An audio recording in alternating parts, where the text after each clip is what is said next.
Friends, welcome back to the channel of chemology crackers. मैं हूं Aishwarya ma'am और मैं आप सबका वेलकम करती हूं इस वंडरफुल से चैनल में जहां आप सीखते हो chemistry and biology for your competitive exams of +2। आज मैं आप लोगों के लिए कौन सा सेशन लेके आई हूं? आज मैं लेके आई हूं आपके लिए जेनेटिक्स का नेक्स्ट सेशन। तो आज जो है हम जेनेटिक्स का एक फिर से नई शुरुआत करने वाले हैं विथ डाई हाइब्रिड क्रॉस। लेकिन उससे पहले हमें लॉ ऑफ सेग्रीगेशन को देखना है। लास्ट क्लास में हमने क्या किया था?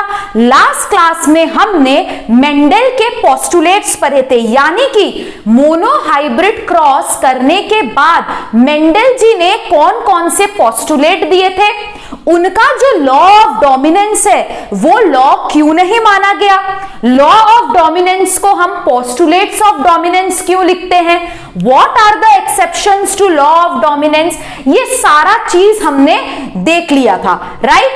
लास्ट क्लास में हमने कुछ हाईली एडवांस प्रॉब्लम्स भी स्टार्ट किए थे।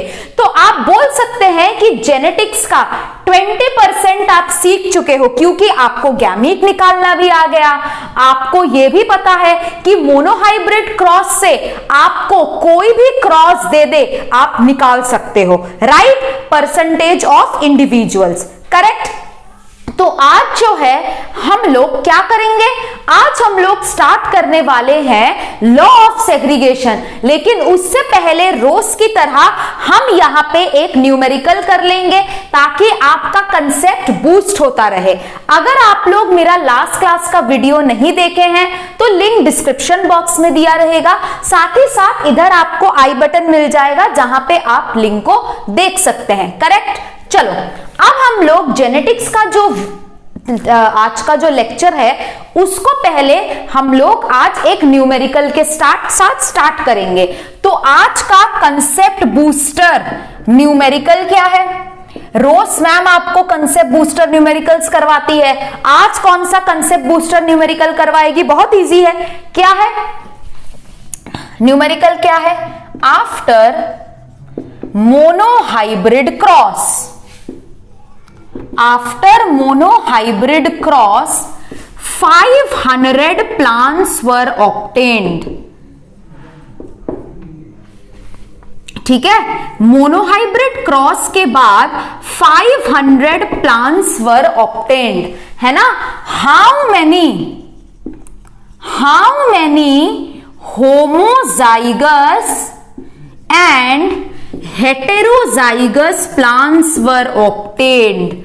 How many homozygous and heterozygous plants were obtained?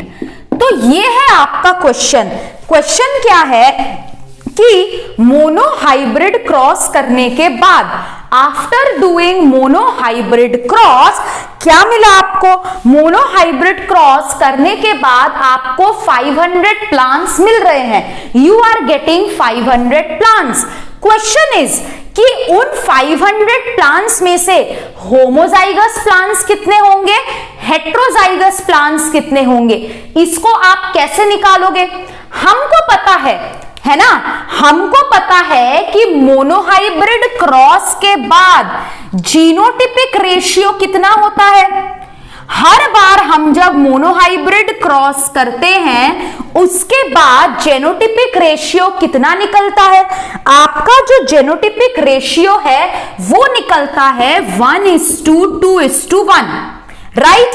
After genotypic ratio कितना ऑब्टेन होता है आपका? 1:2:1, करेक्ट। अब यहां पे 1 किसके लिए है?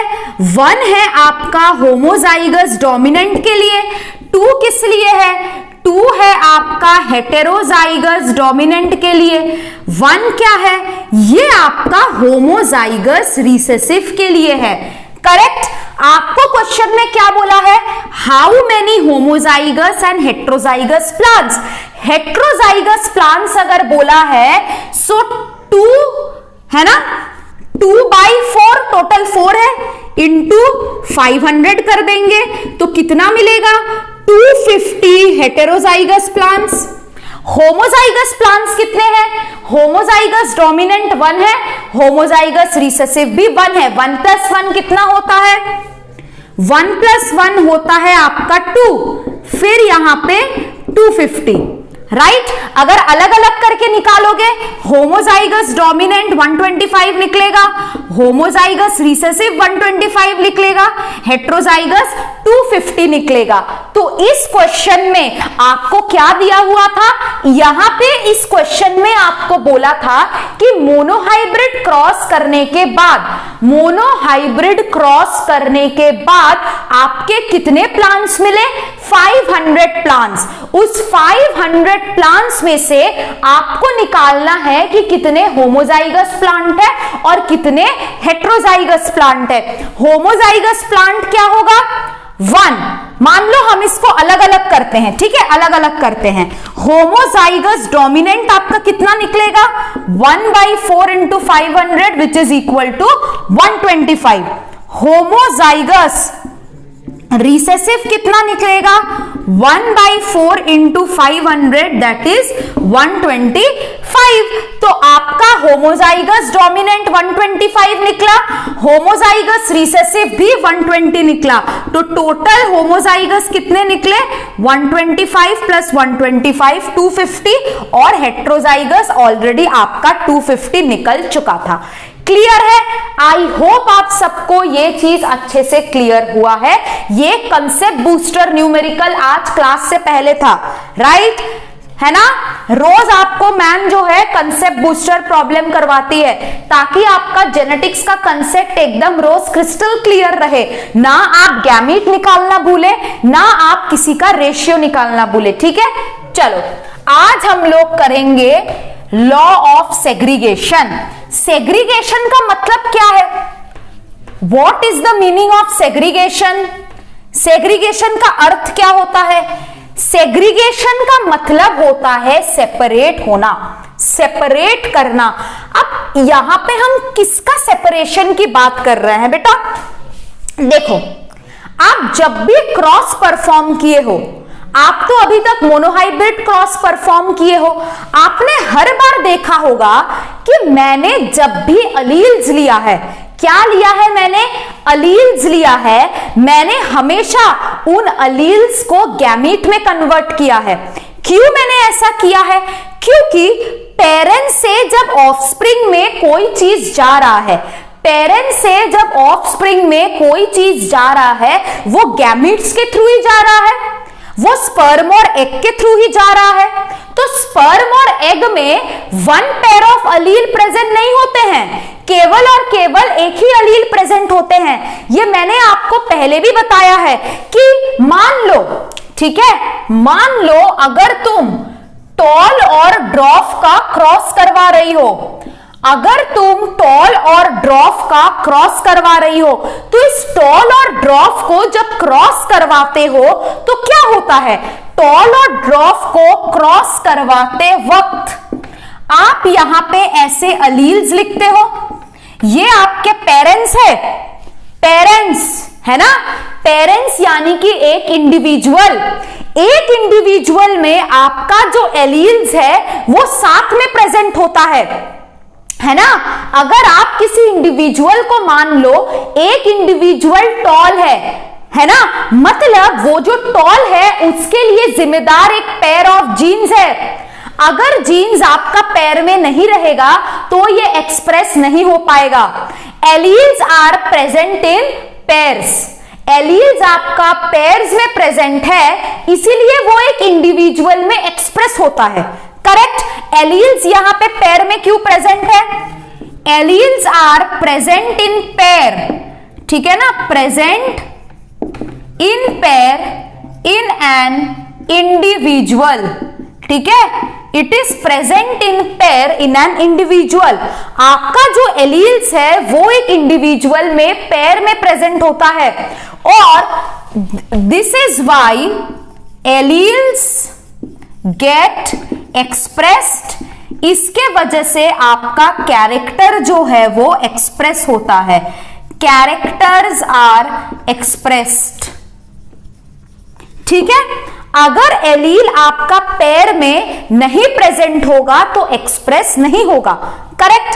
अब मान लो यहां पे कैपिटल टी और स्मॉल टी था, है ना, तो अगर यहां पे मान लो गैमीट तुम कैसे फॉर्म करते हो, ये अगर तुम्हारे अलील्स है, तुम गैमीट कैसे फॉर्म करते हो, कैपिटल टी और स्मॉल टी, राइट। क्योंकि तुमको पता है कि स्पर्म या एग में दोनों में से कोई एक जाएगा। मान लो अगर गैमीट फॉर्मेशन एब्सेंट है, अगर तुम्हारा gamete formation absent, if gamete formation is absent, तो क्या होता, तुम्हारा जो बेबी है उसमें ये जाता, क्या ये एक्सप्रेस कर पाता, क्या ये एक्सप्रेस कर पाता, नहीं। ये क्या है, कुछ है ये नहीं है। अगर तुम्हारा गैमीट फॉर्मेशन नहीं होता तो इस तरीके का इनहेरिटेंस होता, लेकिन तुम्हारा गैमीट फॉर्मेशन होता है, गैमीट फॉर्मेशन जो है वो प्रेजेंट है। अगर गैमीट फॉर्मेशन प्रेजेंट है तो यहां से कैपिटल जी जाता है, यहां पे स्मॉल टी जाता है, तो नया जो ऑफस्प्रिंग रहता है वो कैपिटल टी और स्मॉल टी होता है। तो वापस से आपका एक पेयर ऑफ अलील्स क्या हुआ, दोबारा से वापस आ गया ऑफस्प्रिंग में, क्योंकि ऑफस्प्रिंग को भी तो इंसान बनना है ना, ऑफस्प्रिंग को भी अपना कैरेक्टर एक्सप्रेस करना है। ऑफस्प्रिंग को अगर अपना कैरेक्टर एक्सप्रेस करना है तो वो एलील फॉर्म में रहेगा, है ना, वो किसके फॉर्म में रहेगा, वो एलील के फॉर्म में रहेगा। अगर गैमीट फॉर्मेशन नहीं होता तो इस तरीके का एक्सप्रेशन नहीं होता, ये होता। लेकिन गैमीट फॉर्म हो रहा है जिसके वजह से तुम्हारे ऑफस्प्रिंग में फिर से क्या हो रहा है, दोबारा ये रीजेनरेट हो रहा है, दोबारा तुम्हारा एलील का जो पेयर है वो क्या हो रहा है, वो हो रहा है आपका रीजेनरेट। क्लियर है, एलील पेयर यहां पे दोबारा से रीजेनरेट हो रहा है और आपका कैरेक्टर जो है वो आपका फिर से एक्सप्रेस हो रहा है। क्लियर है यहां तक, हाँ या ना बोलो, क्लियर है, ठीक है। तो गैमीट फॉर्मेशन जरूरी है, गैमीट फॉर्मेशन अगर नहीं होता तो आपका जो एलील पेयर है वो रिस्टोर नहीं होता। हर इंसान में एलील देखो पेयर में है, पेरेंट्स में, है ना, एलील जो है वो पेयर में प्रेजेंट है। अगर गैमीट फॉर्मेशन नहीं होता तो ये पूरा का पूरा आ जाता, इससे कोई एक्सप्रेशन नहीं होता, नो एक्सप्रेशन, डिजीज हो जाता उल्टा। लेकिन यहां पे एक्सप्रेशन होगा क्योंकि गैमीट फॉर्मेशन के वजह से तुम्हारा ऑफस्प्रिंग में दोबारा एलील पेयर रिस्टोर हुआ। इसी चीज को हम बोलते हैं लॉ ऑफ सेग्रीगेशन। इसी चीज को हम क्या बोलते हैं, law of segregation. Very very important. मैं अभी लॉ ऑफ सेग्रीगेशन का स्टेटमेंट तुम लोग को लिखाऊंगी और मैं बताऊंगी कि क्यों ये इंपॉर्टेंट है। आई होप सबको यहां तक समझ में आया है। प्लीज एक बार इसको देख लो। इसी को हम बोलते हैं लॉ ऑफ सेग्रीगेशन। पेरेंट्स में एलील प्रेजेंट है, ठीक है, पेरेंट्स में एलील प्रेजेंट है, ठीक है, पेरेंट्स में एलील प्रेजेंट है। लेकिन अगर उसको ऑफस्प्रिंग लाना है तो उस ऑफस्प्रिंग में भी तो एलील का पेयर होना चाहिए ना, होना चाहिए कि नहीं? बोलोगे हाँ मैम होना चाहिए। तो एलील का पेयर रिस्टोर कैसे होता है? By gamete formation. अगर गैमीट फॉर्मेशन नहीं होता तो इस तरीके का तुमको देखने को मिलता जिससे कोई एक्सप्रेशन नहीं होता, क्योंकि जीन अपने आप को एक्सप्रेस कब करता है? When it is present in pairs. Clear है सबको यहां तक? आई होप यहां तक सबको क्लियर है। इसको एक बार अच्छे से देख लो। चलो, आई होप यहां पे ये सबको समझ में आया है। अब ये जो सेग्रीगेशन है, ये जो गैमीट फॉर्मेशन होता है, इसी को मेंडल ने बोला था लॉ ऑफ सेग्रीगेशन। मेंडल का केवल यही एकमात्र लॉ जो कि आपका लॉ ऑफ सेग्रीगेशन है, ये उसका केवल और केवल करेक्ट लॉ था, इसका कोई एक्सेप्शन नहीं था।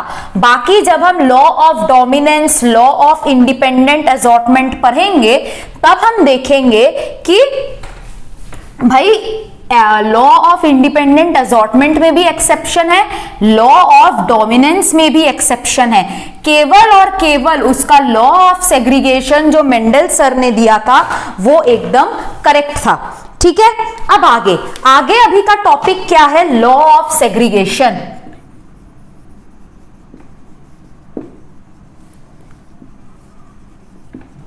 Law of segregation, law of segregation क्या बोलता है कि एक इंडिविजुअल में कोई भी कैरेक्टर के लिए, क्या एक इंडिविजुअल में कोई भी कैरेक्टर के लिए आपका one pair of Aleel present होता है, लेकिन जब गैमीट फॉर्मेशन होता है वो अलील सेपरेट हो जाता है और हर गैमीट में केवल एक ही अलील जाता है। ठीक है, this is known as the law of segregation of gamete.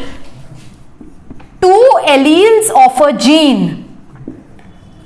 two alleles of a gene controlling each character, two alleles of a gene controlling each character tend to stay together in an individual। ठीक है, two alleles of a gene controlling each character stay together in an individual. ठीक है, but जब gamete formation होता है meiosis के time पे, तब ये एलील सेपरेट हो जाता है। यस और नो? एलील सेपरेट हो जाता है और हर गैमीट में केवल और केवल एक ही एलील जाता है। But during gamete formation, but during meiosis in gamete formation, है ना, but during meiosis in gamete formation alleles क्या हो जाता है? Separate, and each gamete has one allele. Her gamete के पास आपका क्या रहता है? One allele for each character. Her character के लिए उसके पास केवल और केवल एक ही एलील रहता है। इसको हम क्या बोलते हैं? Law of purity of gametes. इसको हम क्या बोलते हैं? Law of purity of gametes. क्यों हम इसको law of purity of gametes बोलते हैं?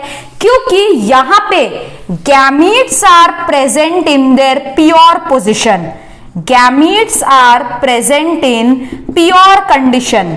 मतलब कोई भी उसमें ना हेट्रोजाइगस कंडीशन है ना कुछ है, एक ही अलील प्रेजेंट है, इसीलिए हम क्या बोलते हैं? आपका प्योर कंडीशन। नेक्स्ट पॉइंट जो कि बहुत बहुत इंपॉर्टेंट है ना, इसीलिए है ना, बिकॉज ऑफ सेग्रीगेशन, ये गैमीट आपका सेग्रीगेशन हो रहा है, इस वजह से recessive character is expressed in F2 generation। Because of this segregation, recessive character is expressed in F2 generation। इसका मतलब क्या है? इसका मतलब क्या है? चलो देखते हैं। मान लो तुमने टॉल और शॉर्ट के बीच में इसका वो किया, एक्सप्लेनेशन है ये, टी इंटू स्मॉल टी, ये आपके पेरेंट्स के अलील है, यहां से आपका क्या निकला है? गैमीट। F1 जनरेशन में क्या हुआ है? कैपिटल टी और स्मॉल टी। अब मैं आपको एक चीज बताती हूं, अगर ये गैमीट सेपरेट नहीं होता तो क्या ये हेट्रोजाइगस इंडिविजुअल फॉर्म होता? नहीं। अगर गैमीट सेपरेट नहीं होता तो हमेशा आपको कैपिटल टी मिलता या फिर स्मॉल टी मिलता। यहां पे आपके गैमीट्स अलग अलग हुए, इसीलिए आपको F1 जनरेशन में ये मिला। F2 जनरेशन में हम इन दोनों को सेल्फिंग करवाते हैं, यहां से आपका ये निकलता है, यहां पे भी हम यहां पे ऐसे गैमीट्स बनाते हैं, जिसके बाद आपको F2 जनरेशन में ऐसा कुछ देखने को मिलता है। तो अगर आपका गैमीट सेपरेट नहीं होता, अगर सेग्रीगेशन नहीं होता, अगर एलील वैसे का वैसा ही आता, तो ये रिसेसिव कैरेक्टर आपके F2 जनरेशन में कभी नहीं आ सकता। F1 जनरेशन में हम दो हेट्रोजाइगस डोमिनेंट इंडिविजुअल को क्रॉस कर रहे हैं। अगर यहां पे गैमीट फॉर्मेशन नहीं होता तो हमें हेट्रोजाइगस इंडिविजुअल ही मिलता। हमें क्या मिलता? हेट्रोजाइगस डोमिनेंट इंडिविजुअल ही मिलता। यहां पे आपका क्या हो रहा है? यहां पे आपके गैमीट्स अलग हो रहे हैं, यहां पे आपके गैमीट्स सेपरेट हो रहे हैं। तो 3 डोमिनेंट तो हमें मिला, साथ ही साथ में हमें एक आपका रिसेसिव भी मिला। बस दैट्स इट। ठीक है, ये रिसेसिव कैरेक्टर आपको F2 जनरेशन में केवल और केवल आपके सेग्रीगेशन के वजह से मिला। अगर ये गैमीट सेग्रीगेट नहीं करते तो आपको F2 जनरेशन में कैपिटल टी और स्मॉल टी ही देखने को मिलता। ये capital T small T gametes में टूटे, इसी वजह से आपका ये रिसेसिव कैरेक्टर भी आया। समझ में आया, हाँ या ना? अब ये चीज कब होता है? ये जो सेग्रीगेशन होता है ये कब होता है? यूनिट फैक्टर का सेग्रीगेशन जो है आपके एनाफेज 1 ऑफ मियोसिस में होता है। ये जो यूनिट फैक्टर का सेग्रीगेशन हो ना, ये एनाफेज 1 ऑफ मियोसिस में होता है ना?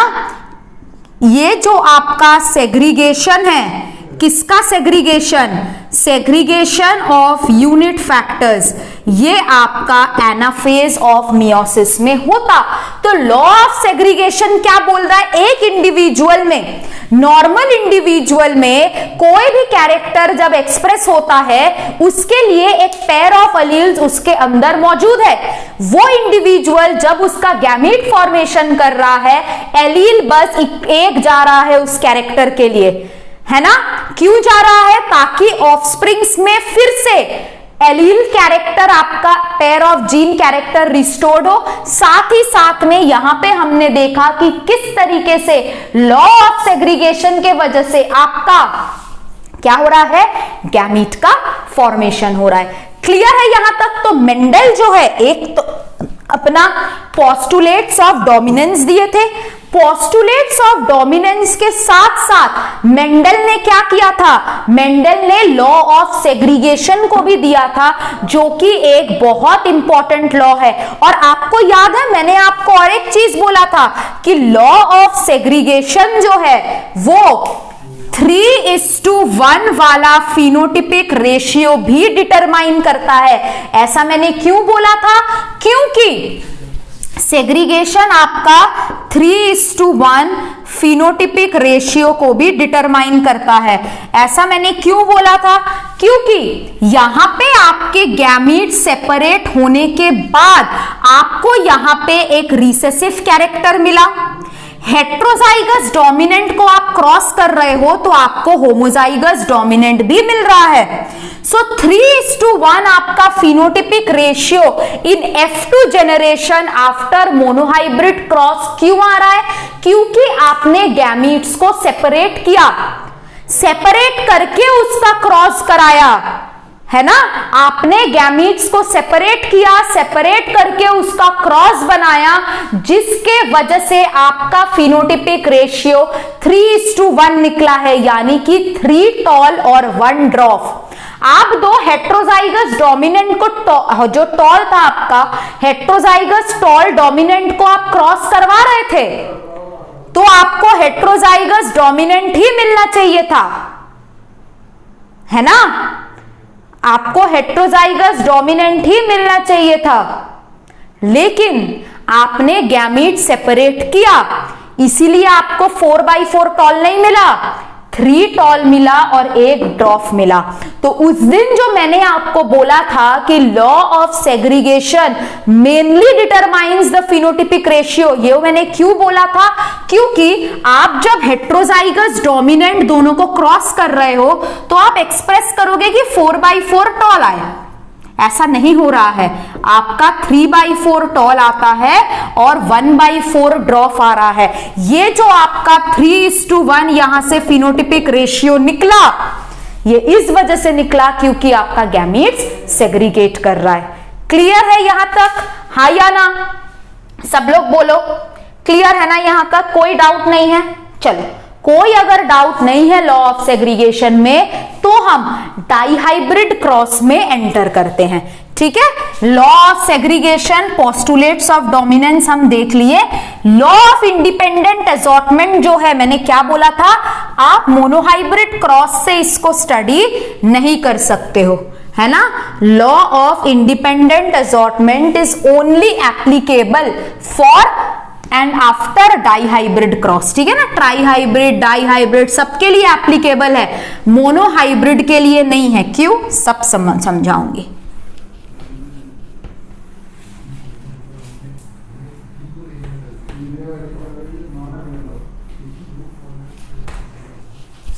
ठीक है, चलो अब हम लोग स्टार्ट करते हैं डाइहाइब्रिड क्रॉस।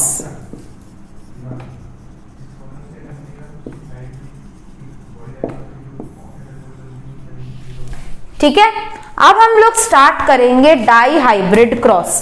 डाइहाइब्रिड क्रॉस में हम क्या ले रहे हैं? हम ले रहे हैं 2 कैरेक्टर। डाइहाइब्रिड क्रॉस में हम क्या करेंगे? Inheritance of 2 contrasting characters. अब मोनोहाइब्रिड क्रॉस छोड़ के हम डाइहाइब्रिड क्रॉस में पैर रख चुके हैं। मतलब अब हम यहां पे एक कैरेक्टर का इनहेरिटेंस नहीं स्टडी करेंगे, अब हम यहां पे 2 कैरेक्टर का इनहेरिटेंस को हम स्टडी करने वाले हैं। ठीक है, चलो तो हम कौन सा कैरेक्टर ले लेंगे?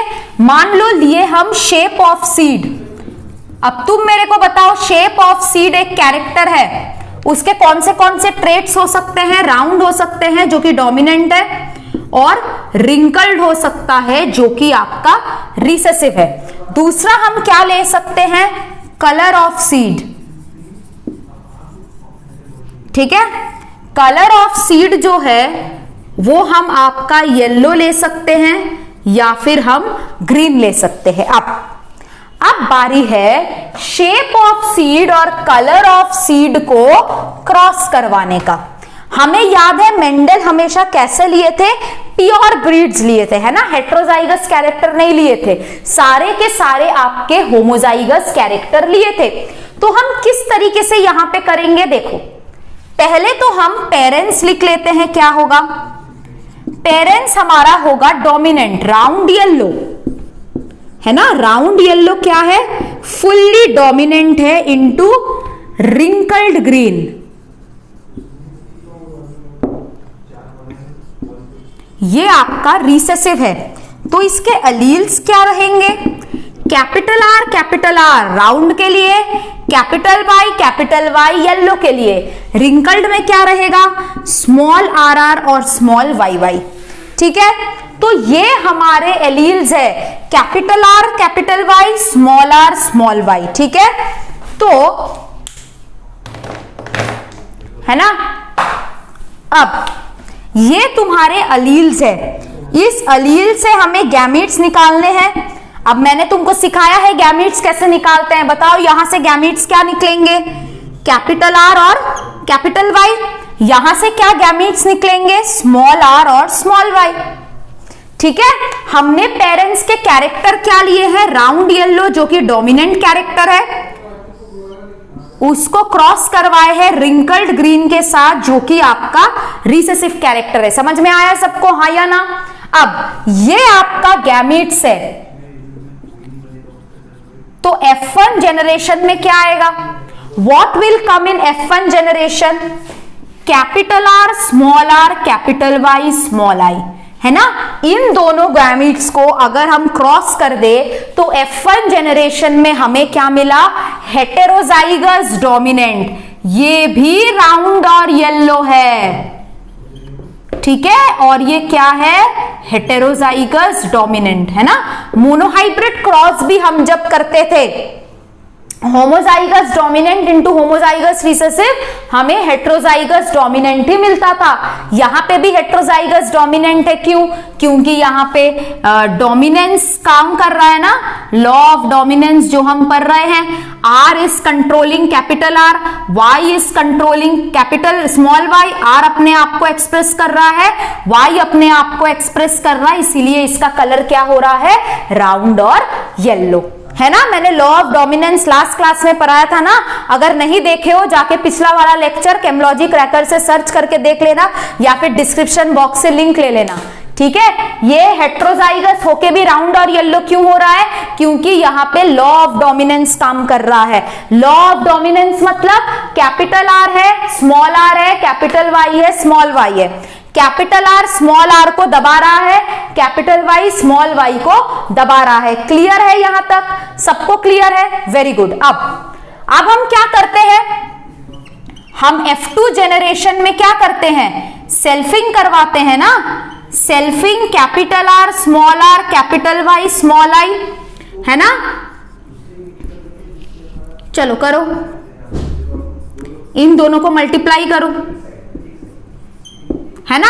अब ये तुम्हारे पेरेंट्स हैं, ये तुम्हारे अब एलील्स हैं। अब इससे गैमीट कैसे निकालोगे, हाँ चलो इसको करो तो बताओ मेरे को, इससे गैमीट कैसे निकालोगे। सब लोग कमेंट बॉक्स पे डालना जरूर, इससे गैमीट कैसे निकालते हैं, है ना। कैसे निकाल सकते हो इससे गैमीट, बताओ मेरे को कैसे गैमीट निकालोगे। चलो यहां पे क्या क्या एलील्स है, कैपिटल R स्मॉल r और कैपिटल Y स्मॉल y, है ना, दो है। अब इसके गैमीट्स कैसे निकालेंगे, मैंने तुम लोगों को बोला है निकालने के लिए।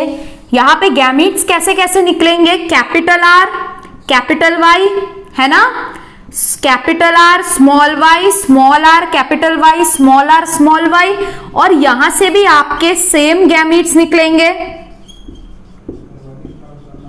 हाँ या ना बोलो, सेम गैमीट्स निकलेंगे यहां पे। अब capital R capital Y capital R small y small r capital Y small r small y, ये चार गैमीट आपके कैसे निकले, कैसे मैंने सिखाया था। इस तरीके का अगर रहेगा तो कैसे निकालना है, कैपिटल R को रख देना है, capital Y small y small r capital Y small y, इस तरीके से आपके गैमीट्स निकल जाएंगे फोर्क लाइन मेथड से, हाँ या ना बोलो, इस तरीके से निकल जाएंगे फोर्क लाइन मेथड से। या फिर capital R capital Y capital R small y small r capital Y small r small y, इस तरीके से आप यहाँ पे गैमीट निकाल लिए।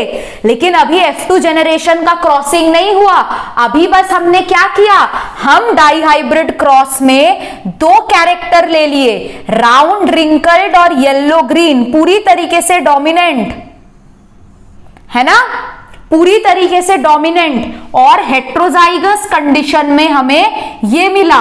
F2 जेनरेशन में हम इसका सेल्फिंग करवाए, फिर हमें ये गैमीट्स मिला। अब F2 जेनरेशन में अगर हमें यहां पे 4 और यहां पे 4 गैमीट मिला है तो ऑफस्प्रिंग कितने मिलेंगे देख लेते हैं। पहली बात तो जब हम मोनोहाइब्रिड क्रॉस किए थे, मोनोहाइब्रिड क्रॉस में पनेट स्क्वायर में 4 ऑफस्प्रिंग मिले थे, इधर कितने ऑफस्प्रिंग मिलेंगे, अगर तुम्हारे टोटल नंबर ऑफ गैमीट्स 4 है, there are 4 gametes, how many offsprings, कितने फिनोटाइप बनेंगे बताओ। क्या बताया था मैंने, 2 टू द पावर कितना, याद करके नेक्स्ट क्लास में आना, ठीक है ना, कि कितना फिनोटाइप मैम ने बोला था, कितना जीनोटाइप बोला था, है ना। चलो अब हम इसका F2 जेनरेशन का क्रॉसिंग हम देख लेते हैं, ठीक है। ये हमारा डाइहाइब्रिड क्रॉस था, ठीक है, इसको हम F1 जेनरेशन तक लेके आए तो हमें हेट्रोजाइगस मिला। अब हम इसका ड्रॉ करने वाले हैं पनेट स्क्वायर, हम क्या ड्रॉ करने वाले हैं इसका पनेट स्क्वायर। चलो अब हम इसका पनेट स्क्वायर ड्रॉ करते हैं, ठीक है ना। पनेट स्क्वायर कैसे करेंगे, देखो यहां पे हमें गैमीट्स क्या क्या मिला था, capital R capital Y, capital R small R capital Y, small R small Y. दूसरे में भी हमें यही गैमीट्स मिला था, ठीक है, दूसरे में भी हमें यही गैमीट मिला था, ठीक है। चलो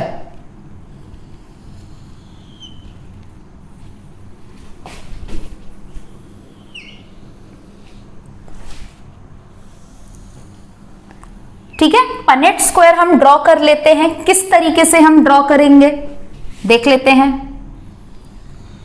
1 2 3 4 5 1 2 3 4 5, ठीक है। इस तरीके से पनेट स्क्वायर ड्रॉ किए, ये मेल ये फीमेल वाला स्माइल दे दिए। अब हमें यहां पे गैमीट्स निकला है, इस तरीके से गैमीट्स लिखो, यहां पे इस तरीके से गैमीट्स लिखो।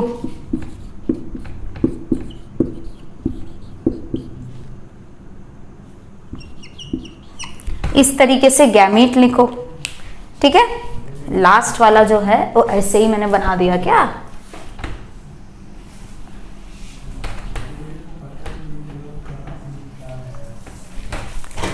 ठीक है। चलो इसको जरा छोटा बना लेते हैं, ज्यादा ही बड़ा हो गया है। चलो अब हम इसको कैसे सॉल्व करेंगे। F2 जनरेशन में मैंने चारों गैमीट को ले लिया। अब कैपिटल आर वाई के साथ capital R R Y Y, ठीक है, इसके साथ इसको, है ना, इसके साथ इसको, फिर इसके साथ हम इसको करवाएंगे,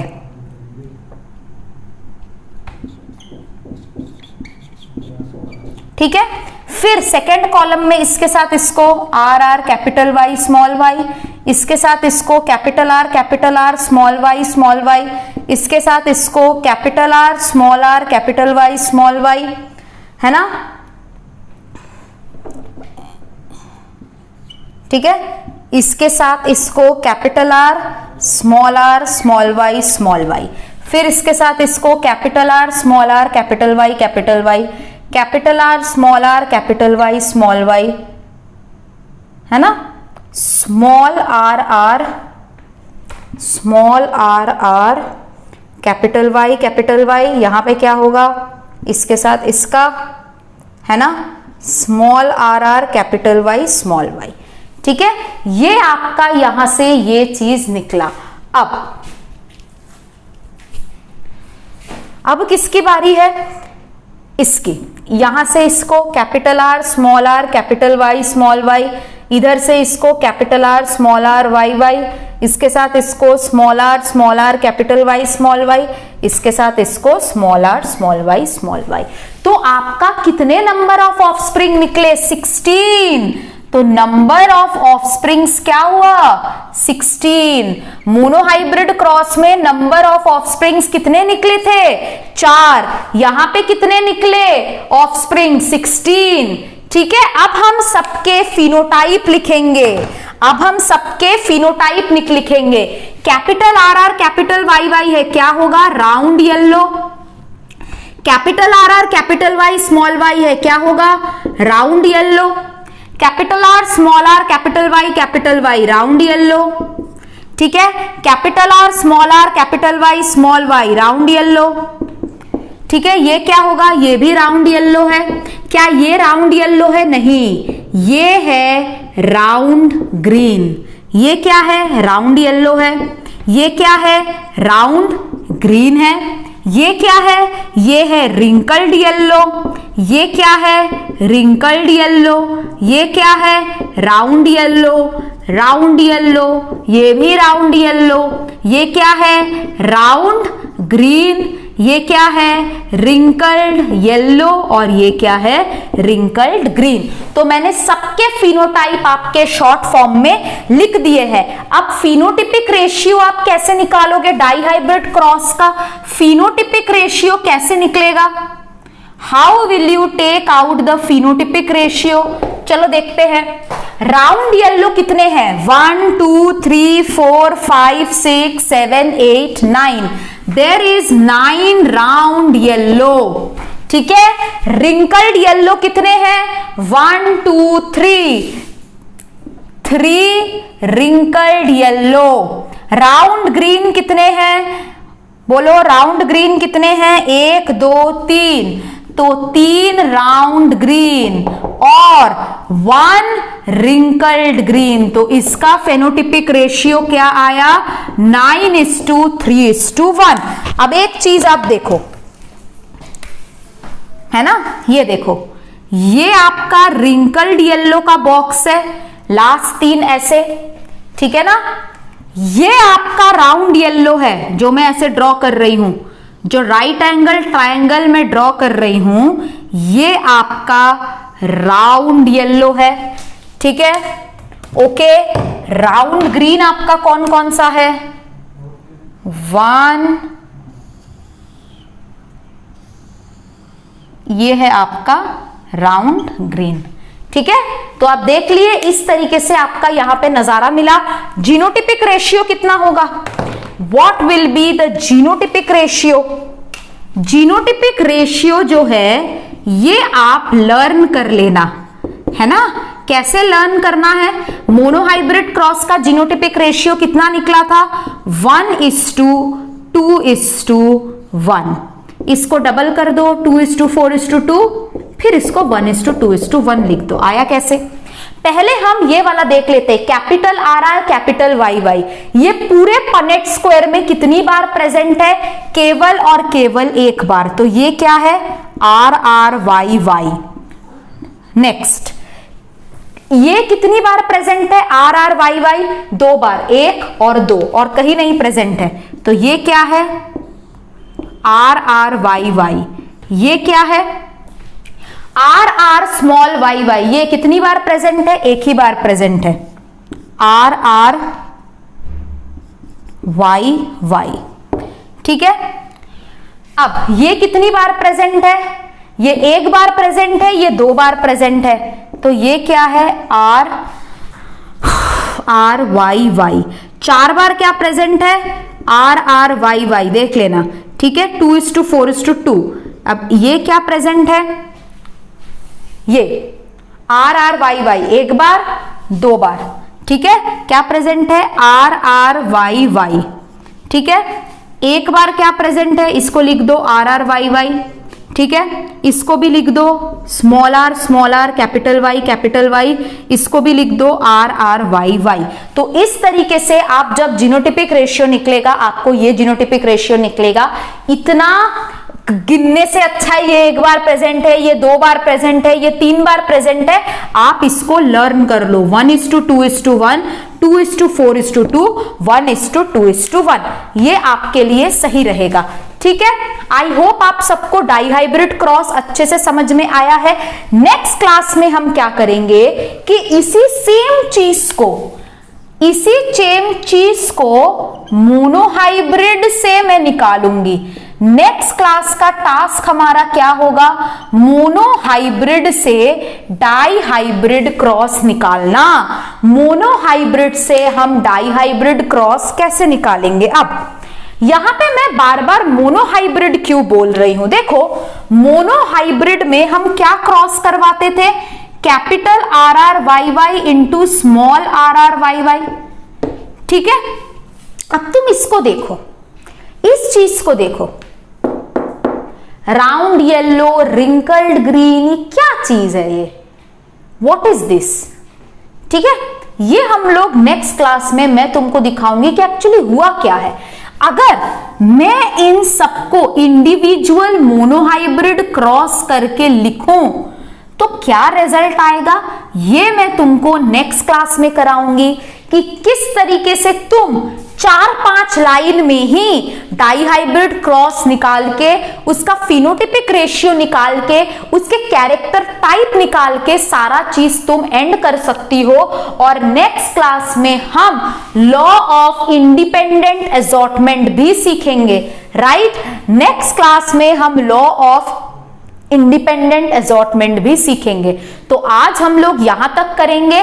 नेक्स्ट क्लास में हम फिर मिलते हैं विद न्यू कॉन्सेप्ट। चलो ठीक है, सब लोग अच्छे से पढ़ के आना, प्रीवियस लेक्चर देख के आना। Thank you and bye bye.